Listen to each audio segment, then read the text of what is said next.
आपने मध्य प्रदेश में 70-75 साल की मुस्लिम महिलाओं के सर फोड़े हैं, उनके हाथ पैर तोड़ दिया आपने। 13-14 साल के बच्चों को रोड पर लिटाकर आपने उनको पीटा उनको। यह आपका गवर्नेंस है। महिलाओं को, ज़ईफ महिलाओं को, बुजुर्ग महिलाओं को, 70 साल की महिलाओं को आप उनको मार के हाथ और पैर तोड़ देते हैं उनका। पुलिस तोड़ती है उनका, मध्य प्रदेश की पुलिस। यह आप काम कर रहे हैं। राजस्थान में हुआ क्या कर राजस्थान कांग्रेस सरकार? भाई आपकी सरकार ने उनको परमिशन दिया। जब परमिशन आप देते हैं तो कैसा वायलेंस होता है? फिर घर जलाए जाते हैं, वहां पर दुकानें जलाई जाती हैं, टारगेटेड घर जलाए जाते हैं राजस्थान में, कर्नाटक में होता है ये। तो ये पूरे कंट्री में इतने 6-7 प्रदेशों में अगर हो रहा है तो ये देखिए, ये एक ऐसा नहीं है, पूरा प्लानिंग से हो रहा है ये। और आप टारगेट कर रहे हैं वो मुस्लिम माइनॉरिटीज को। सिर्फ क्यों कर रहे हैं भाई मुस्लिम टारगेट? आप पहले आप बोलते हिजाब नहीं पहन सकते, सेकुलर स्टेट है, गोश्त नहीं खा सकते, सेकुलर स्टेट है क्या? फिर आप कानून बना देते फिर उसके ऊपर। कहां पे रुकेगा बात? ये mob lynching, state sponsored violence, अब स्टेट कॉम्प्लिसिट वायलेंस, और संघ परिवार लो इंटेंसिटी वायलेंस कर रही पूरे देश में। ये परफेक्ट कर चुके हैं अपनी चीज को। लो इंटेंसिटी वायलेंस करते हैं, यहां करो, वहां करो, इधर करो। सरकार की जिम्मेदारी बताइए, सरकार की जिम्मेदारी है ही नहीं। आप सो रहे थे, कैसा दंगा होने दिया आपने? कितने पुलिस वालों को सस्पेंड किया आपने? कितने आईपीएस अफसरों को सस्पेंड किया आपने? इससे बात साबित हो रही कि आपकी पूरी रजामंदी से, जिसको हमने कहा अंग्रेजी का लफ्ज स्टेट कॉम्प्लिसिट वायलेंस है, बिहार में होता है। हमारे खिलाफ बातें करते हैं, बकवास करते हैं। कैसे मस्जिद के ऊपर जाकर झंडा लगाते हैं भाई? आप बताइए, कैसे लगाते हैं कोई भी? इसका जिम्मेदार कौन है? मैं हूं जिम्मेदार उसका। तो ये सब चीजें हो रही हैं। सर, करौली में बीजेपी तो ये अरेस्ट कर ली कि एक्सोडस हो रहा है हिंदूज का, और कोई पुलिस वाला कुछ बोल रहा है, मतलब सर वहाँ पुलिस वाला एडमिट करे कि कैमरा पे गवर्नमेंट का फेलियर होता है इसमें। राजस्थान करौली में जो कुछ हुआ, मध्य प्रदेश में जो कुछ हुआ, गुजरात में आनंद, हिम्मतनगर, खंभाट में जो कुछ हुआ, कर्नाटक में जो कुछ हुआ, गोवा में जो कुछ हुआ, वहाँ की सरकारों की रजामंदी से ये स्टेट कॉम्प्लिसिट वायलेंस हो रहा है। और टारगेट पे कौन है? कौन उस प्रोसेशन का परमिशन देता है? सरकार देती है। तो सरकार जब देती है तो सरकार कैसे वायलेंस होने देती है वहाँ पर? और फिर मध्य प्रदेश में, राजस्थान में घर जलाए जाते हैं, दुकानें जलाई जाती हैं, और मध्य प्रदेश घर तोड़ते हैं। किस बुनियाद पे घर तोड़ेंगे भाई? आप कौन से कानून तहत तोड़ रहे हैं? आप बताओ, कानून बताओ हमको। और आप मासूम बच्चों को, 13-14 साल के बच्चों को पकड़ के पीटते हैं, मारते हैं, रोड पर लिटाकर उनको। सर ये बताइए, रामनवमी के दिन जेएनयू में एक ये मटन नहीं खाना या नॉनवेज नहीं खाना, तो आस्था के लिए आस्था मेरी आस्था नहीं है क्या? मेरी आस्था भी हिजाब पहनना मेरी आस्था नहीं है। तो आप एक काम करिए ना, फिर जितना एक्सपोर्ट होता है गोश्त उस दौरान में बैन करिए इंडिया में। मैंने गोश्त का एक्सपोर्ट आप बैन नहीं करेंगे क्योंकि आपको डॉलर मिलते हैं, और वो जो मासूम बेचारा जो दिन में 100 रुपये 200 रुपये कमाता, उसके कारोबार को आप लगाते हैं। आस्था की बुनियाद पर देश चलेगा या संविधान के ऊपर चलेगा? बता दीजिए आप। फिर मेरी आस्था क्या क्या होगा बताइए? मेरी आस्था भी है रमजान है, फिर शराब की दुकानें क्यों खुली पड़ी हुई है? क्या देश संविधान से चलेगा या आस्था पे चलेगा? आप यानी आपकी आस्था सबसे इंपॉर्टेंट है और दूसरों की आस्था क्या है? भाड़ में जाए। आपने हिजाब की बात की तो कहा नहीं भाई यूनिफॉर्म है, फिर यहां पर यूनिवर्सिटी में क्या गोश्त खाना क्या आस्था आ गया? कहां से देश कौन सी राह पे जा रहा है? बीजेपी को, संघ परिवार को हम शुरू से कह रहे हैं कि जिस राह पे आप इस देश को लेकर जा रहे हैं, इससे देश कमजोर हो, और देश कमजोर हो रहा है। ये सरकार की जिम्मेदारी है। तो आरएसएस कहां से सर? आरएसएस को हाँ, आप आरएसएस को नहीं जानते, हम जानते हैं ना। आरएसएस का स्टेट वायलेंस बोल रहे हैं। आपको हम बोलेंगे किताब पढ़ो, we our nationhood defined, bunch of thoughts. ये 2 किताबें आप पढ़ लो, जिसमें आरएसएस के उस वक्त के सर संचालक खुद कह रहे हैं कि जब जुलूस निकलता था तो मैं बाजा बजाता था बोल के।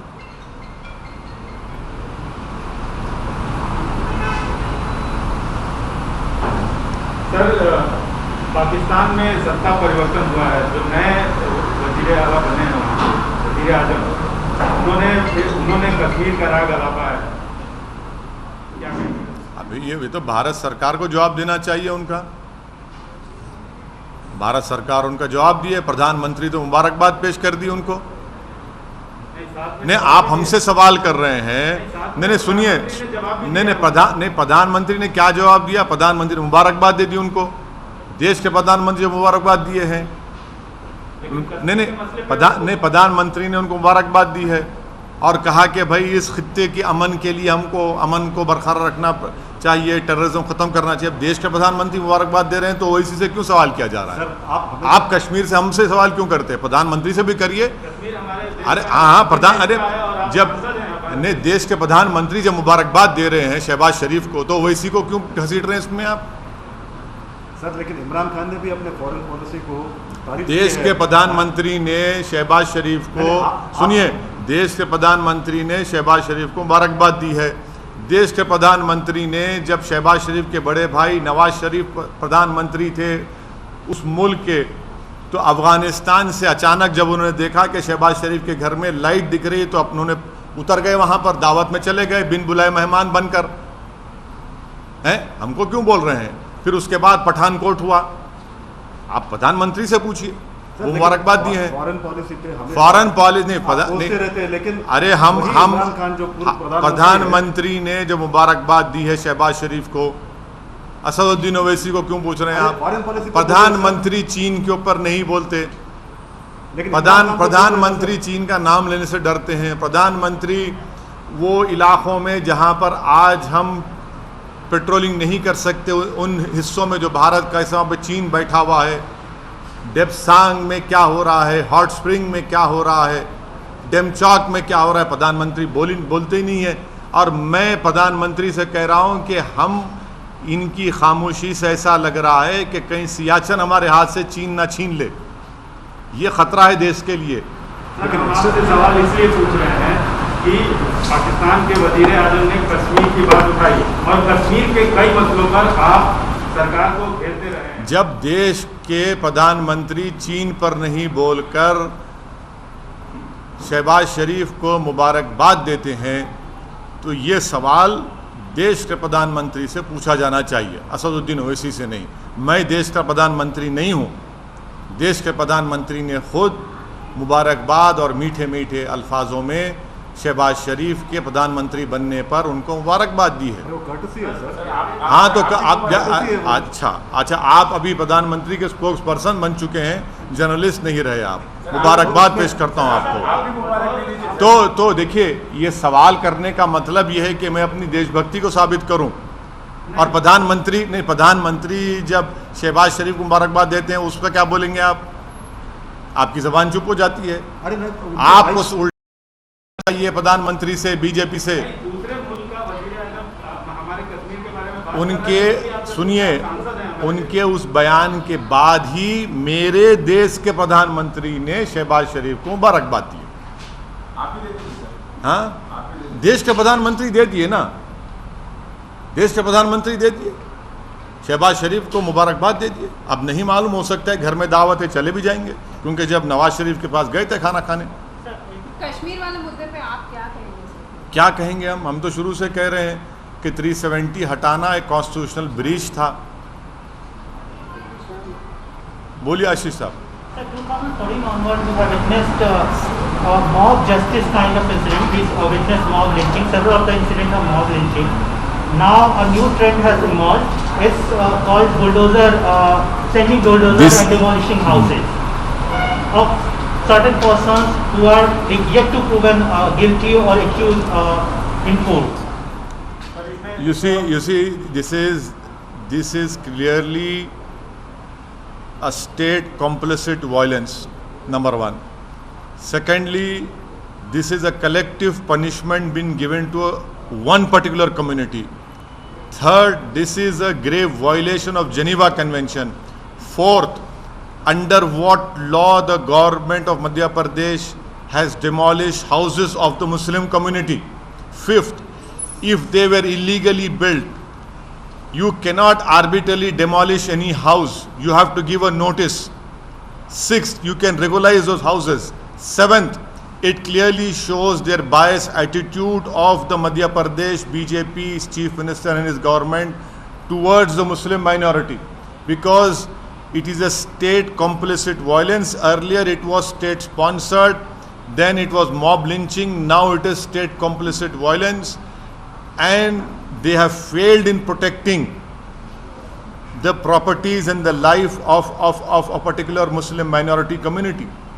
And the last point which I want the people of India to remember, how is it that the old Muslim women were assaulted? 70-year-old Muslim women, their elbows were broken, their heads were smashed. Who did this? It is the Madhya Pradesh police. What justification does the BJP government has towards this attitude? Almost similar kind of violence we have witnessed in Rajasthan also. Yes, it is. Yes, in what has happened in Rajasthan, Karoli is equally condemnable. Targeted violence has taken place. The Congress government of Rajasthan has supported this state complicit violence. They were the ones who gave the procession permission for RN procession. It is their responsibility, constitutional responsibility, to protect life and limb and to maintain peace, which the Congress government has utterly failed. And it is their responsibility, and whatever violence has taken place, it is the responsibility of Rajasthan-led Ashok Gehlot government. Jharkhand also witnessed such a similar. Yes, not only Jharkhand, even Karnataka, even Goa, even Karnataka. This RN procession permissions were given by the respective state governments, and they have utterly failed in controlling and stopping this violence. There are certain states where we are expecting those states are going for assembly posts. That is not the issue. The issue is that you have to discharge your constitutional responsibility, which these respective state governments have completely failed. This is what I call state complicit violence. And once again, the Muslim community has been targeted in what happened in all these states in this RN procession. Sir Shivraj Singh Chouhan ने bulldozers चलवाए, आप कह रहे हैं Muslim community को target कर रहे हैं क्या? बिल्कुल. कौन से कानून के तहत आप बुलडोजर चला रहे हैं बताइए? इलीगल कब्जा था वो। इलीगल कब्जा था तो आप नोटिस क्यों नहीं देते? क्या इलीगल कब्जा सिर्फ मुसलमानों का है, दूसरे लोगों का इलीगल कब्जा नहीं है? बड़े बड़े जो बिल्डिंग खड़ी हुई हैं, चाहे किसी भी हो, उसका नहीं है. अगर आप इलीगल है तो आप नोटिस दो उनको या रेगुलाइज करो उनको. एक गरीब का टीन का शेड तोड़कर आपको कौन सी खुशी मिल रही है? ये तो सैडिस्टिक प्लेजर ले रहे हैं आप इन चीजों को कर आप मॉब रूल कर रहे हैं आप. BJP is calling it as exodus. What do you want to say? BJP is calling it as Where? Rajasthan. What happened to the violence? If exodus is happening, then what is the Congress-led Ashok Gehlot government doing? How is it that targeted shops are targeted and they were burned? I can show you videos of targeted burning of shops in Rajasthan, Karoli. It is that government has failed in controlling the violence, and the Sangh Parivar has mastered this art of low intensity violence.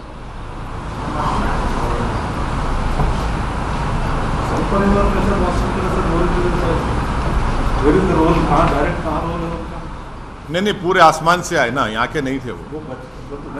नहीं सही है, बिल्कुल से आसमान से आए थे. और जो वीडियोस जो आ रहे हैं उनके नारों के, उनके प्रोवोकेटिव बकवास के, एक जगह भी वो तो लोकलाइज जो भी थे वहाँ पे उनके वायरस जो लोकलाइज. हाँ, और बिहार में मुजफ्फरनगर में वहाँ पर मस्जिद के ऊपर झंडा लगाना. RSS वाला था सर वो. बिल्कुल. कौन रहते फिर वो लोग? कौन है? संघ परिवार. देखिए वो संघ परिवार के लोग हैं, नहीं है. आप तो नहीं ना संघ परिवार के. सर आप आरएसएस को क्यों संघ परिवार के लोग इस देश में लो इंटेंसिटी वायलेंस करने के लोग मास्टरी हासिल कर चुके हैं. कैसे कोई जुलूस के दौरान में मस्जिद के ऊपर झंडा लगा सकता है? पुलिस क्यों खामोश बैठी थी? क्या हम नहीं देख रहे कि आप हिजाब शुरू होता, कभी गोश्त शुरू होता, कभी दिल्ली का राइट होता, कभी मॉब लिंचिंग होती है? क्या हो रहा है फिर ये? सर उनका फायदा क्या होता है सर? नो, ये बहुत अच्छा हेट्रेड है, phrase हेट्रेड है, हेट्रेड है, हेट्रेड आप पैदा कर रहे हैं इस देश के नागरिकों के खिलाफ, जो एक मजहब पे चलने वाले हैं, आप उनके खिलाफ हेट्रेड पैदा कर रहे हैं। सर उत्तर प्रदेश में जैसे बुलडोजर हिट हुआ, तो ये मध्य प्रदेश में जो बुलडोजर चला, आपको लग रहा है कि इसका विस्तार है? बुलडोजर का जो कॉन्सेप्ट बना है नया, उसका विस्तार हो रहा है? अगर आप किसी का भी घर तोड़ रहे हैं बगैर नोटिस दिए, तो वो नंबर 1 एक कलेक्टिव पनिशमेंट है कम्युनिटी के खिलाफ। सेकेंडली, अगर वो इलीगल तरीके से बनाया गया तो नोटिस देने का ये प्रिंसिपल्स ऑफ नेचुरल जस्टिस के खिलाफ है कि बगैर नोटिस दिए उसको तोड़ रहे हैं। थर्डली, आप वायलेंस को रोकते नहीं हैं, आपकी नाक के नीचे वायलेंस होता है और उसके बाद आप ये सब तमाशे करते हैं। तो ये घर को तोड़ना कौन से कानून के तोड़ रहे हैं घर बताइए आप? नहीं, मैं दूसरा नहीं, मैं आपको कानून की संविधान की बात कर रहा हूँ। आप कौन से कानून के घर को तोड़ रहे हैं बताइए हमको? सर मैं एक बगैर नोटिस दिए आप, ये तो जेनीवा कन्वेंशन के खिलाफ है। वो आपकी बात सही है सर। नहीं, मैं सही बोलता हूँ ना, गलत कब बोला हूँ मैं? वो एक मानसिकता जो जैसे बुलडोजर जो यूपी चुनाव में हिट हुआ, तो एक तरह से अप्रूवल मिल गया कि हाँ इस तरह से मध्य प्रदेश में आप जो आरएन प्रोसेशन में जो वायलेंस हुआ उसी पर स्टिक करिए। मध्य प्रदेश में जो घर तोड़े गए मुस्लिम समाज के, वो कौन से कानून के तहत शिवराज सिंह चौहान बीजेपी ने तोड़े बताओ हमको आप? आपने क्यों परमिशन दिया जब आप वायलेंस को कंट्रोल नहीं कर सकते? अगर वो इलीगल थे तो नोटिस क्यों नहीं देते आप? आप अपनी नाकामी को छुपाने के लिए, आप अपने स्टेट कॉम्प्लिसिट वायलेंस को छुपाने के लिए आप एक कलेक्टिव पनिशमेंट मुस्लिम समुदाय को दे रहे हैं। ये जेनीवा कन्वेंशन के खिलाफ है, ये इंसानियत के खिलाफ है, प्रिंसिपल्स ऑफ नेचुरल जस्टिस के खिलाफ है। इसको हर उस शख्स को जो संविधान पर भरोसा करता, यकीन करता, उसको कंडेम करने की जरूरत है इस हरकत को। आपने मध्य प्रदेश में 70-75 साल की मुस्लिम महिलाओं के सर फोड़े हैं, उनके हाथ पैर तोड़ दिया आपने। 13-14 साल के बच्चों को रोड पर लिटाकर आपने उनको पीटा उनको। ये आपका गवर्नेंस है। एबीपी माझा, उघडा डोळे बघा नीट।